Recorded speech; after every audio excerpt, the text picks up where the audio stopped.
दीगर सब्जियों के साथ प्याज की कीमत में भी जबरदस्त उछाल देखा जा रहा है। बेंगलुरु में फी किलो प्याज 50 रुपए तक दस्तयाब है। महंगाई की वजह से लोग प्याज खरीदने से कासिर हैं, जिसकी वजह से ताजिरों को काफी परेशानियां हैं।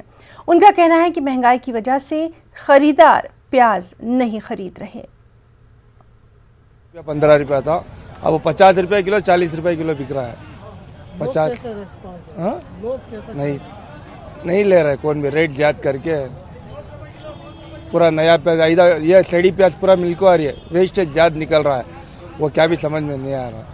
उसको खरीद रहे लोग। हाँ खरीद रहे हैं। अब वो छोड़े दूसरा प्याज कोता भी नहीं, अच्छा प्याज होना तो 50 रुपया किलो, ये पूना का प्याज है 50 रुपया किलो, ये कम वाला ना तो वही सड़ा पुड़ा पूरा मिल के आता, गलीस प्याज पूरा मिल के आता। अभी ये छोटा वाला 40 रुपया है, बड़ा वाला 50 रुपया है। ये लेकिन पुराना प्याज है, ये महाराष्ट्र का प्याज है, इसमें कुछ डैमेज नहीं आता। अभी नया प्याज है, लोकल बोल का है, वो प्याज बहुत लोकल है, वो एकदम बहुत डैमेज आता है। इतना डैमेज आता बोले तो एक बोरी में 50 किलो आता, 50 किलो तोले तो उसमें सिर्फ हमको मिलने का 30 किलो मिलता, 25 किलो मिलता, और आधा डैमेज चले जाता, हमको मिलता बहुत लास्ट में चले जाता उसमें।